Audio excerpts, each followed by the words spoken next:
Aujourd'hui, je te parle de comment j'ai fait pour rembourser mes dettes, pour pouvoir choisir d'avoir une liberté financière. J'ai décidé de faire complètement le ménage dans mes finances, de me reprendre en main. Puis c'est pas si compliqué que ça. Ça demande juste de la volonté puis de s'engager envers soi-même. Et c'est ça qui est le plus difficile. La première étape, qui est, je pense, une des plus importantes. Vois ça là, comme si tu construis une maison. Si tu commences par le toit, ta maison va s'effondrer. Tu as besoin de commencer par les fondations. Puis au Québec, il fait fret, ça prend des fondations solides, du roc, du béton, puis tu creuses loin dans la terre pour te faire un solage. Tu comprends-tu? Première étape, première fondation. Pourquoi tu le fais? C'est quoi ton pourquoi à toi? Et ça, là, ça peut paraître bien stupide, puis tu peux te dire, ben, je vais passer vite sur cette étape-là, c'est pas grave, on y reviendra. Non. Parce que dès que tu vas rencontrer une difficulté, dès que tu vas avoir un petit sentiment de panique qui va faire comme ah, c'est inconfortable, j'aime moins ça, c'est ton pourquoi qui va te retenir, puis qui va faire que tu vas continuer. J'ai été vraiment pauvre pendant des années. Puis pendant ces années-là, j'étais aux études avec les enfants. Puis j'ai travaillé là, tellement fort pour me sortir de ça.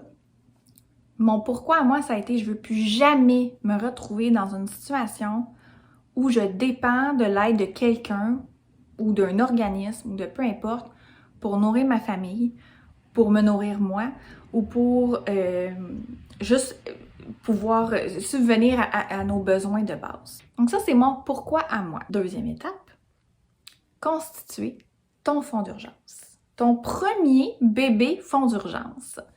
Ça s'inspire de la méthode de Dave Ramsey. Puis, c'est vraiment une autre étape importante. C'est comme la couche de finition sur ton solage. Ce que tu veux, c'est ne plus jamais retomber dans l'endettement. Puis, entre toi et moi, là, des urgences, ça arrive tout le temps. Et si tu n'as pas un fonds d'urgence en argent disponible pour tes urgences, ben qu'est-ce que tu vas faire? Tu vas prendre ta carte de crédit, tu vas te réendetter et tu n'iras jamais de rembourser tes dettes. Toujours avoir un fonds d'urgence. Ensuite, vient l'étape cruciale toujours. Chaque étape est cruciale en fait. Fais-toi un budget. Ben oui, un Christy de budget.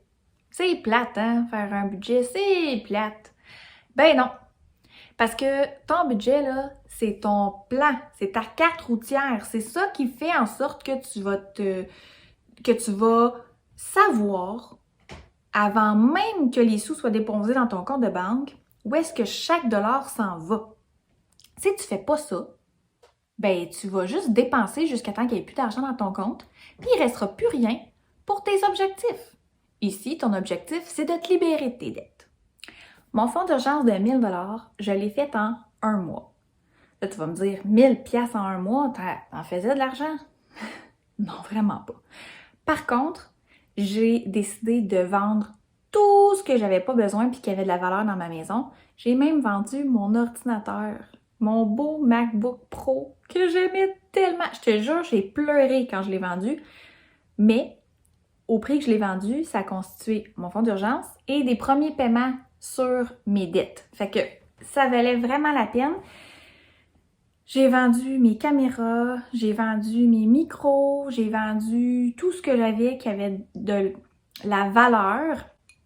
C'est la raison pour laquelle aujourd'hui je filme encore avec mon cellulaire parce que même si j'ai plus de dettes, j'ai choisi de ne pas remettre mes sous sur de l'équipement professionnel en hackant mon budget, en faisant en sorte de réduire le plus possible tout ce que j'avais de paiement récurrent par mois. J'ai tout coupé là, évidemment. Le câble, la ligne téléphonique de la maison, j'ai croché le plus possible mon budget d'épicerie. Chaque semaine, après avoir fait tous mes paiements obligatoires, j'ai tout ce qui restait dans mon compte de banque, je le mettais directement sur ma dette. Des fois, là, je faisais un paiement là, de 4 $. sur ma carte de crédit. C'est ridicule. Je pense que c'est 4 piastres. La personne qui doit checker les relevés de carte de crédit, là, elle devait se dire 4 piastres, sérieux, t'aurais dû le garder, tu sais. Tout ce qui me restait de sous, je virais ça là-dessus. Mais, tu sais, il n'y a pas de petite victoire. Le moindre sou que tu es capable de ramasser, tu mets ça là. Vivre en dessous de tes moyens. Ça, c'est tellement la clé pour réussir tes objectifs financiers. Parce que j'ai eu une augmentation de salaire. Et au lieu de dire « Yeah, maintenant je dispose de, je sais pas moi, 40$ de plus par semaine pour mes objectifs, pour vivre, je vais faire plus d'épicerie, je vais pouvoir faire plus de ci, plus de ça », j'ai vraiment calculé le montant que ça me donnait de plus par semaine par mon augmentation. Et ce montant-là allait directement sur mes dettes. Aujourd'hui, je continue à vivre comme ça, mais maintenant, ça va directement dans mes investissements, donc dans mon fonds de liberté financière. Donc, je continue à vivre avec le salaire que j'avais au départ, sans augmenter mon rythme de vie. Parce que j'ai pas besoin, dans le fond, tu sais. Truc que j'ai fait. J'ai tout déménagé mes comptes de banque chez Tangerine parce qu'il y a 0 frais. J'ai changé ma carte de crédit pour une carte de crédit chez Tangerine qui a 0 frais annuels et qui en plus me remet une remise de 2% en argent que je fais déposer dans mon compte de fonds d'urgence pour réussir à continuer à grossir mon fonds d'urgence mensuellement. Donc, je fais tous mes achats avec ma carte de crédit. J'ai 2% de remise qui s'en va dans mon compte de fonds d'urgence sans que j'aie fait quelque chose de plus particulier. Évidemment, ma carte de crédit est remboursée au complet à chaque mois et je ne paye jamais un sou d'intérêt. Donc ça, c'est super important. Où est-ce que je m'en allais avec ça? Ah oui, c'est ça. J'ai tout déménagé mes comptes de banque chez Tangerine et j'ai fermé mes comptes de banque dans les institutions plus traditionnelles parce que j'étais écœurée de payer 16,95 de frais bancaires par mois. Là, tu vas me dire, ben 16$ par mois, Karine, ça fera pas une grosse différence sur mon 35 000$ de dette? Ben oui! Toutes les moindres sous que j'ai été capable de chercher partout, j'ai tout fait. Puis, à chaque 2-3 mois, là, tu retournes voir ton budget puis tu dis, OK, où est-ce que je peux recouper? Qu'est-ce qui est vraiment pas essentiel là-dedans? Je te jure, même si tu penses, la première fois que tu le fais, tu dis, OK, il n'y a plus rien que je peux couper, là, on est vraiment sur le minimum de ce qu'on peut vivre. 3-4 mois après, tu vas te retrouver d'autres choses que tu peux recouper dedans. Tu peux tout le temps, ton budget, là, il va tout le temps évoluer. Puis c'est ça la magie, parce que plus que tu deviens frugal, la frugalité, là, c'est un muscle qui se travaille. Puis plus que tu deviens frugal, plus que tu trouves des trucs, puis plus que tu as envie de pousser un peu plus loin, puis plus que... Quand tu commences à avoir des résultats, là, my God, que c'est satisfaisant. Donc, c'est important, moi, pour éviter de me réendetter, non seulement j'ai un fonds d'urgence, mais ça, c'est juste pour les urgences, là. Urgence. Fait que pour payer la rentrée scolaire, les vêtements qu'il faut acheter à chaque saison, les réparations pour la voiture, les cadeaux de Noël, tous les trucs, les dépenses récurrentes qui reviennent, mais que j'ai pas nécessairement à mettre dans mon budget à chaque mois, je me suis mis un montant, en fait, c'était un certain pourcentage de mon salaire, dans des comptes exprès pour ça, dans mes sinking funds.